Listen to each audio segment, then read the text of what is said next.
Test, test. Test 1, 2. Just this one? Okay.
Two, 1, 2.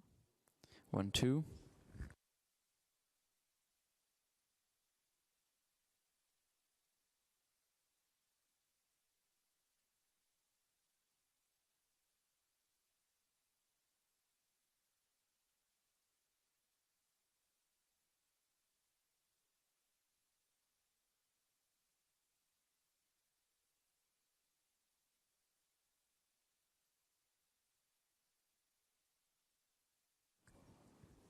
Test.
Right, well, good afternoon, everyone. Thank you very much for being here today. It is my pleasure to introduce Secretary of Defense Lloyd Austin III and Chairman of the Joint Chiefs of Staff, General C.Q. Brown, Jr. The Secretary and the Chairman will deliver opening remarks, and then we'll have time to take a few questions. Please note that I will moderate those questions and call on journalists, and due to time constraints, I would ask those who are called upon to please limit your follow-up questions. And with that, I will turn it over to Secretary Austin. Over to you, sir. Thanks, Patrick. Well, good afternoon, everyone, and thanks for joining us today. We've just held the 24th meeting of the Ukraine Defense Contact Group, and I am deeply grateful to all the countries who came back to Ramstein again today. It was great to see Minister Umerov again after our recent meeting at the Pentagon. He is a valued partner and a friend. And it was an honor to have President Zelensky join this contact group for the first time here at Ramstein. The whole contact group heard his passionate call for more security assistance for Ukraine. And I share President Zelensky's outrage over Putin's most recent barrage of airstrikes, which have been some of the heaviest since Moscow's full-scale invasion in February 2022. Ukrainian forces still face perilous battlefield conditions, especially in Pokrovsk. But Ukraine's troops continue to fight with skill, courage, and daring. And that's why we're meeting at such a dynamic moment on the battlefield. Ukrainian forces have advanced into Russia's Kursk region since early August.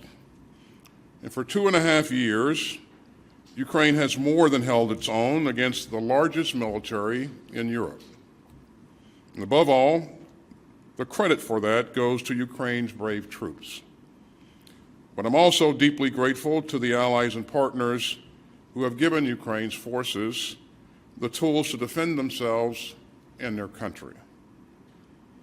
Some 50 nations of goodwill were back at Ramstein today, and they continue to rush urgently needed capabilities to Ukraine, including air defense, armor, artillery ammunition, and most recently, F-16 fighters. This coalition has committed more than $106 billion in security assistance to Ukraine since February 2022. And our friends continue to dig deep. As a percentage of GDP, a dozen of our allies actually contribute more to Ukraine's self-defense than the United States. And we continue to see impressive new security assistance commitments. Just look at Denmark's announcement of some $115 million in near-term and long-term support for Ukraine. Importantly, that includes procuring new military equipment through Ukrainian defense industries. And Norway is transferring defense tech through Norwegian industry to support 155 millimeter shell production in Ukraine. That will further boost Ukraine's ability to produce modern artillery ammunition at home. And the United States remains proud to do our part. Since this contact group convened in June, the United States has committed more than $4 billion in new security assistance for Ukraine. And we will continue to focus on Ukraine's priority capability needs. So we're providing armored vehicles and fires to support Ukrainian troops on the front lines. And our security assistance includes air defense systems to protect Ukrainian civilians and ward off Russian attacks against Ukraine's power grid. But the Kremlin continues to put Ukraine's cities in the crosshairs. And I'm grateful to all the allies and partners who have done so much to help meet Ukraine's dire need for air defense. And as Ukraine heads into its third winter of war, the United States will continue to stand up and lead. So I'm pleased to announce that President Biden has authorized a new security assistance package for Ukraine worth $250 million. That will provide Ukraine with additional air defense, armored vehicles, anti-tank weapons, and munitions for rocket systems and artillery. But we're not just focused on Ukraine's near-term needs. We're also working with allies and partners to help Ukraine forge its long-term security. The 8 capability coalitions let our allies and partners coordinate our support for Ukraine, and together with the contact group's national armaments directors, they're helping Ukraine build a combat-credible future force. And you can see that in the tireless work of the Air Force Capability Coalition, which over the past year has trained Ukrainian pilots and equipped Ukraine with its first F-16 fighters. We're also working together to spur investments in Ukraine's own defense industrial base. And the national armaments directors are helping to translate Ukraine's needs into expanded production lines around the globe and into accelerated deliveries of key capabilities. The United States and our fellow contact group members are also partnering with Ukraine's defense firms to help Ukraine ramp up its own production. And we're working with Ukraine to create an enduring framework for long-term support. So we're confident that we're building the right structure to help Ukraine succeed in the weeks, months, and years ahead. You know, I always find it moving to look around the room at this contact group. It's still sort of amazing to see leaders from 50 countries, from all around the world, all sticking up for what's right. And they're also standing up for our shared security in the 21st century. Putin seeks a world of empires and autocrats, a world where might makes right, a world where bullies get to invade their peaceful neighbors with impunity. And that would be profoundly dangerous for the United States and for peace-loving people everywhere. So the United States and our allies and partners worldwide rallied together. And today we stood up again for our values and our security. The members of this contact group understand what's at stake, and we won't back down. And with that, let me turn it over to General Brown. Well, thank you, Mr. Secretary. Good afternoon, everyone. About 2 weeks ago, Ukraine celebrated its Independence Day, marking 33 years as a free nation. On 24 August 1991, the Act of Declaration of Independence of Ukraine was signed. The Declaration invokes the nation's right to self-determination under the United Nations Charter and reads, "The territory of Ukraine is indivisible and inviolable. From this day forward, the Constitution and laws of Ukraine only are valid on the territory of Ukraine." For 2.5 years, Ukraine's sovereignty has been under siege. Russia still aims to annex Ukraine and impose their laws on its people. But Ukrainians have shown the world that they are indivisible. And they defended their freedom with unwavering resolve. With the support of the nations here today, Ukraine will remain an independent and sovereign nation. I'd like to thank Secretary Austin for convening this coalition once again, and sir, thank you so much for your leadership. A sincere thank you and an honor to be joined today by President Zelensky, and also a thanks to Defense Minister Umerov for being here today with the Ukraine delegation. And to all the nations of the Ukraine Defense Contact Group here today, thank you. This coalition has been indivisible in supporting Ukraine to repel Russian aggression. Our collective stand is more than just beating back one illegal invasion. Potential aggressors are watching how the world responds, how we collectively fight to uphold international law, national sovereignty, and democratic norms. Russia's aggression in Ukraine is a challenge to the free world. The principles we are defending, the right to self-determination, the sanctity of national borders, and the rule of law, are the very foundations of global peace and stability. If these principles are compromised in Ukraine, that precedent can encourage similar acts of aggression elsewhere.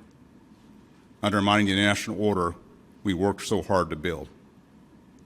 That's why our support for Ukraine is not just about helping one nation.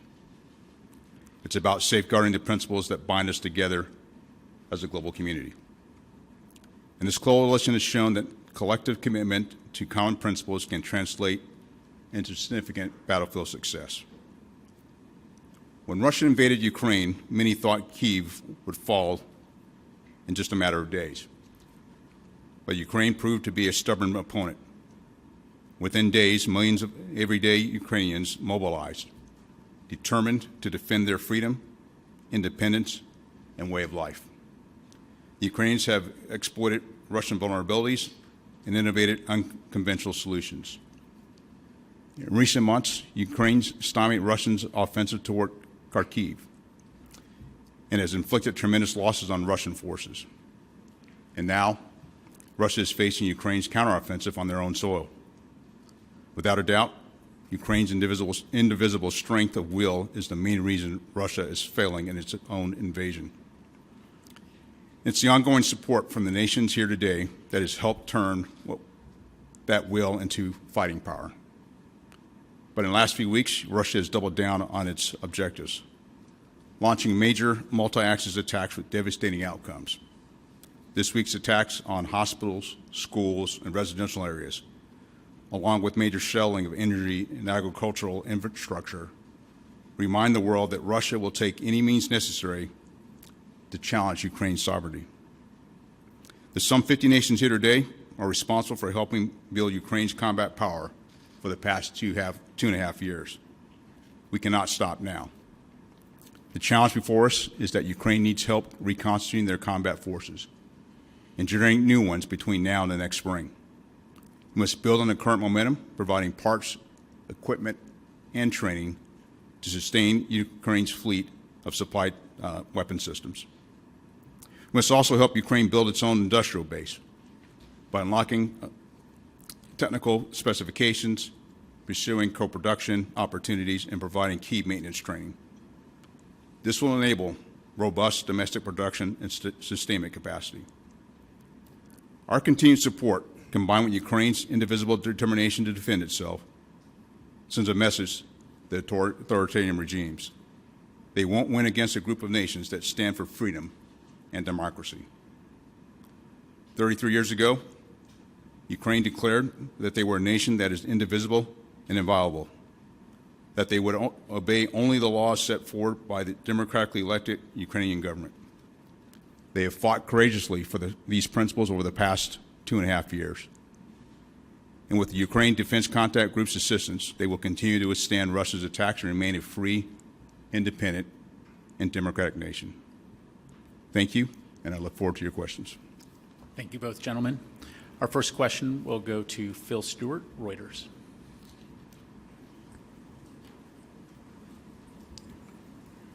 Thank you. Two questions, one for each of you. General Brown, in your military opinion, do you believe Ukraine's loss of Pokrovsk would deal Kyiv a serious blow? How high are the stakes here, and are you concerned that Kyiv might not be able to defend Pokrovsk without drawing forces from Kursk? And for Secretary Austin, did President Zelensky offer more detail on his plan for victory that he says he'll be presenting to the United States later this month? And as a former U.S. general, do you believe that either side could definitively win the war on the battlefield in the next few months? Thank you. Well, thanks, Phil, for the question. I think the key thing I would highlight is what Ukraine's been able to do to defend its territory over the course of the past 2.5 years shows their distinct will to fight. And when you look at Pokrovsk, it's an area that you can see that the Russians have made one of their main efforts. But we're going to work very closely with the Ukrainians to help defend that area, as well as all parts of their terrain as well. The key part here is that we want to make sure that they protect that so it doesn't impact one of the objectives they had was to defend the north and east, to defend their industrial areas. And so it's an important aspect for the nation. It's also an important aspect of protecting that area to continue to allow them to generate combat power, not just there in that Donbass region, but really across the entire front. Hey, Phil, could you repeat your question, please? The second. Absolutely. One second. Did President Zelensky offer more detail on his plan for victory that he says he'll be presenting in the United States later this month? And, as a former U.S. general, do you believe that either side could, definitively declare victory on the battlefield in the next few months while the Biden administration still has time in office? Thank you. Well, thanks, Phil. I did get a chance to spend some quality time with President Zelensky, and you'll recall that President Zelensky outlined his goals and objectives during his opening comments, and I would point you to that if you have questions about specific objectives. But in terms of the plan for victory, Phil, we didn't discuss that. We talked about a number of things, but that specific piece we didn't discuss, and President Zelensky is going to present that to President Biden and other leaders, at the first opportunity. In terms of whether or not victory is achievable, again, I think this war could end very quickly if Mr. Putin decided to pull his forces out of the places that he's occupied in Ukraine. I mean, this was started by Putin. It could end. Putin could end it very quickly if he just made the simple and right decision to undo what he's done. In terms of absolute victory, it really depends on how you define that. Ukraine is focused on defending its sovereign territory. We're going to continue to do everything we can to help them do that. What Russia's goals and objectives are, I couldn't speak to that specifically, and victory would be defined by goals and objectives. But we know from the very beginning that he's wanted to annex Ukraine because he doesn't believe that Ukraine is a bona fide country. I think that eventually this conflict will be decided at a resolved at a negotiation table. But when that point comes, it's hard to predict, Phil. So we're going to continue to work to put Ukraine in the best possible position that it can be in when and if that day comes in the future. So. Thank you. Our next question will go to Uta Spangenberger, ARD.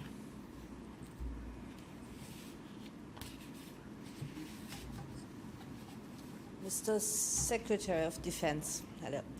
Ukraine is demanding permission from the United States to attack targets in deep Russia with long-range weapons. What is your opinion on that? What is my opinion on long-range weapons? Udo, what I have been focused on throughout is trying to help Ukraine be successful in this tactical fight, in this operational struggle to make sure that it can defend its sovereign territory. And there's a number of ways to accomplish that. We said all along, Uta, there's no one capability that will in and of itself be decisive in this campaign. We had this discussion about tanks. We had this discussion about other capabilities. And each time we point out that it's not just one thing, it's a combination of capabilities and how you integrate those capabilities to achieve objectives.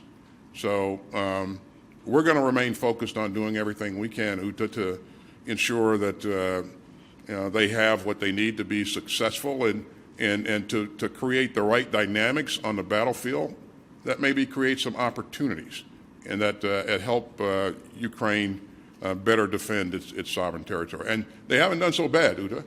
If you think about the fact that what I said earlier, this is the largest military in Europe that they faced. And when this conflict started, Ukraine didn't have much of a military, much of an army to speak of.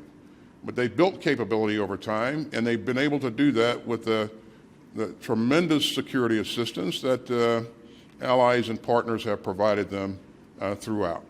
So I don't believe that one specific capability is going to be decisive, But again, our approach to integrating things and to making sure that they have the right skill sets to employ those capabilities, and those capabilities are, linked to specific objectives. So.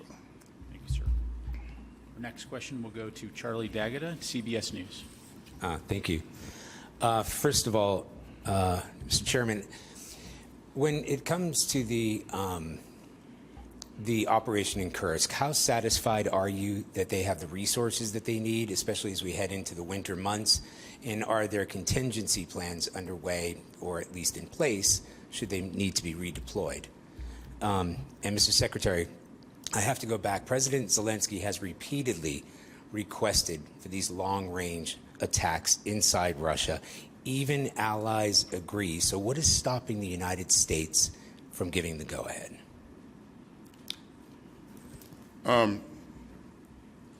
Again,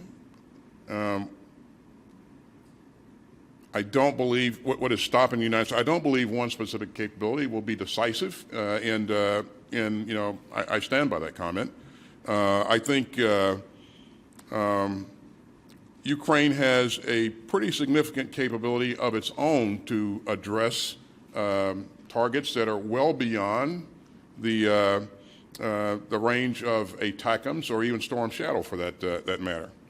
And as we look at the battlefield currently, we know that the Russians have actually moved their aircraft that are using the glide bombers beyond the range of ATACMS. So this is an interesting argument, but again, I think for the foreseeable future, we're going to make sure that we remain focused on helping them do those things that are enable them to be effective in defending their sovereign territory. Mr. President, excuse me, Mr. Secretary, President Zelensky and others have said that there are other strategic targets inside Russia within range that could be effectively taken out with these long-range weapons. There are a lot of targets in Russia, big country, obviously, and there's a lot of capability that Ukraine has in terms of UAVs and other things to address those targets. Charlie, to answer your question on Kursk, and this is one of the areas that, as we talked to the Ukrainians and some of the conversations we had today, and the conversations I've had with my counterpart, General Sersky, is ensuring they have the capabilities logistically to support themselves while they're there in Kursk. And so that is the conversation. At the same time, how do we make sure that they're able to, tied to the earlier question, protect Pokrovsk as well? And so it's how they balance out that capability, and in addition to that, continue the force generation that's required to ensure they have the force, not only through the winter, but after they get through the winter as well. And so these are the conversations we're going to have with them, and very positive conversations with the Ukrainian delegation that was here today. Thank you. Our final question will go to Crystal Haas, ZDF.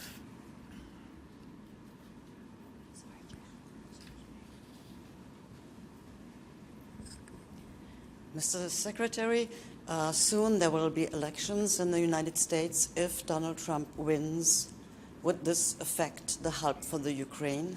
And to the chairman, the question, do you think that it's possible for the Ukrainian forces, military scene, to conquer back the landscapes they lost? So, Crystal, was your question are the elections going to affect the outcome in Ukraine? Crystal, I won't speculate on any outcomes of the election. What I'm focused on right now is what I said earlier, is making sure that Ukraine has the ability to create the conditions on the battlefield that provide some advantage to them, so that they can be successful in the defense of their sovereign territory, and that remains my focus. Crystal, I think one of the areas I would highlight is, part of our objective is to ensure that Ukraine can defend itself and continue to be a sovereign nation, just as I outlined when they declared their independence. Pretty broad amount of territory to conquer back, and I know that was the original strategic objective, and I'm not to speak for President Zelensky, that may be still the strategic objective. The key point is how we operate and support them here in the near term to allow them to continue to defend themselves and to be successful in the operations that are being executed right now. Thanks. Secretary Austin, General Brown, thank you very much, gentlemen. Ladies and gentlemen, that concludes our press briefing for today. Thank you again for joining us.